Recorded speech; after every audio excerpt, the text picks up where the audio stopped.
ഒരു ഭാഗത്ത് രാഹുൽ ഗാന്ധി കൃത്രിമം ഉണ്ടെന്ന് പറയുക, പിന്നെ കൃത്രിമം ഉണ്ടെങ്കിൽ ഇല്ലാതാക്കാനെന്ന മാർഗം ശുദ്ധീകരിക്കുക എന്നുള്ളത് ഈ രാഹുൽ ഗാന്ധിയുടെ രാഷ്ട്രീയ തട്ടിപ്പാണ്. ഇതിനോടൊന്നും ആത്മാർത്ഥതയില്ല. ഒരു ഭാഗത്ത് കൃത്രിമം ഉണ്ടെന്ന് പറയുക, അതിനെന്താ പരിഹാരം? എന്താ? വോട്ടർ പട്ടിക ശുദ്ധീകരിക്കണം. ഒരു ഭാഗത്ത് ഇരട്ട വോട്ടിടുമെന്ന് പറയുക, അതില്ലാതാക്കുക എന്നുള്ളതല്ലേ അത് മാറ്റാനുള്ള മാർഗം എന്താ? അത് ഇരട്ട വോട്ട് ആർക്കെങ്കിലും ഉണ്ടെങ്കിൽ അത് മാറ്റണം. ഒരു ഭാഗത്ത് കൃത്രിമം ഉണ്ടെന്ന് പറയുകയും മറുഭാഗത്ത് ഇത് മാറ്റാൻ ശ്രമിക്കുമ്പോൾ, ശുദ്ധീകരിക്കാൻ ശ്രമിക്കുമ്പോൾ അതിനെ എതിർക്കുന്ന എന്ത് അടിസ്ഥാനത്തിലാണ്? രാഹുൽ ഗാന്ധി അതൊന്നുമല്ല. ഈ ജന്മത്തില് കോൺഗ്രസിന് അധികാരത്തിൽ തിരിച്ചു വരാൻ കേന്ദ്രത്തിലും സാധ്യമല്ല, ഇനി സംസ്ഥാനങ്ങളിൽ സാധ്യമല്ല. ആ തിരിച്ചറിവുള്ളത് കൊണ്ടാണ് ഈ വോട്ടർ പട്ടികയിൽ കൃത്രിമം എന്നുള്ള രീതിയിൽ. അങ്ങനെയാണെങ്കിൽ ശുദ്ധീകരണത്തെ എതിർക്കണം. ഞങ്ങൾ പറയുന്നത് ചില തെറ്റുകൾ ചില സമയം സംഭവിക്കാം. ഞാൻ പറഞ്ഞല്ലോ, കേരളത്തില് നേരത്തെ ഇങ്ങനെ സംഭവിച്ചിട്ടുണ്ട്. അതൊക്കെ ശുദ്ധീകരിക്കണ്ടേ?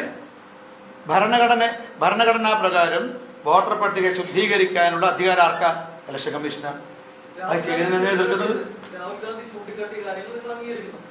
അല്ലല്ല. ഞങ്ങൾ ഇത് രാഹുൽ ഗാന്ധി ചൂണ്ടിക്കാണിക്കുന്നതിന് മുമ്പ് തന്നെ വോട്ടർ പട്ടികയുടെ ശുദ്ധീകരണം നടത്താൻ തീരുമാനിച്ചിട്ടുണ്ട്. പിന്നീട് രാഹുൽ ഗാന്ധി നേരത്തെ പറഞ്ഞെന്താ?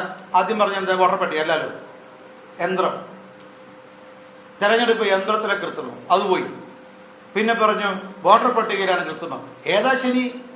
ആദ്യം പറഞ്ഞെന്താ? എല്ലാവരും കൈപ്പത്തിയിൽ വോട്ട് ചെയ്യാൻ തീരുമാനിച്ചു. കൈപ്പത്തിയിൽ വോട്ട് ചെയ്യുമ്പോൾ താമരയെ കുത്തിയെന്നാണ്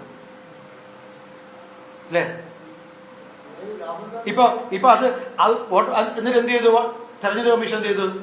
അവർ പറഞ്ഞു എല്ലാ രാഷ്ട്രീയ പാർട്ടികളെയും വിളിച്ചു, നിങ്ങൾ ഇത് എങ്ങനെയാണ് ഈ വോട്ടിംഗ് യന്ത്രത്തിൽ കൃത്രിമം കാണിക്കാൻ സാധിക്കുക?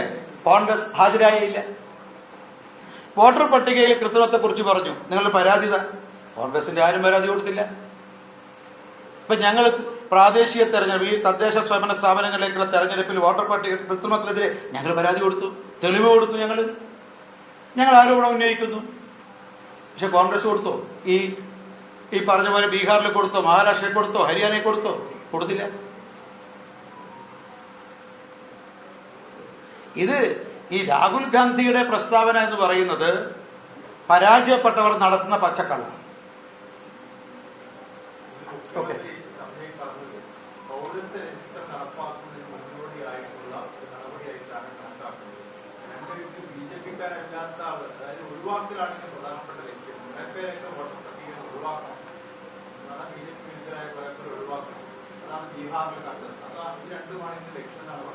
ഇപ്പൊ ബീഹാറിൽ നമ്മൾ കണ്ടത് എന്താ? 26 ലക്ഷം പരേതാത്മാക്കളെ വോട്ടർ പട്ടിക നീക്കി.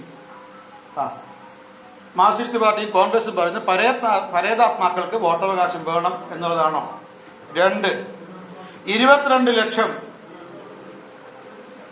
ആളുകളെ എവിടെയും കാണാനില്ല. അവരെ വീട്ടിലും കാണാനില്ല, നാട്ടിലും കാണാനില്ല. അവരുടെ പേരുകളും വോട്ടർ പട്ടികയിൽ നീക്കിയിട്ടുണ്ട്. ഇതൊക്കെ ഉൾപ്പെടുത്തണമെന്നാണോ കോൺഗ്രസും മാർക്സിസ്റ്റ് പാർട്ടിയും പറയുന്നത്? ഏതായാലും പരേതാത്മാക്കളെ വോട്ടർ പട്ടിക ചേർക്കുന്നത് ഞങ്ങളില്ല. നാട്ടിലും വീട്ടിലുമില്ലാത്തവരെ വോട്ടർ പട്ടികയ്ക്ക് പേര് ചേർക്കുന്നത് ഞങ്ങളില്ല.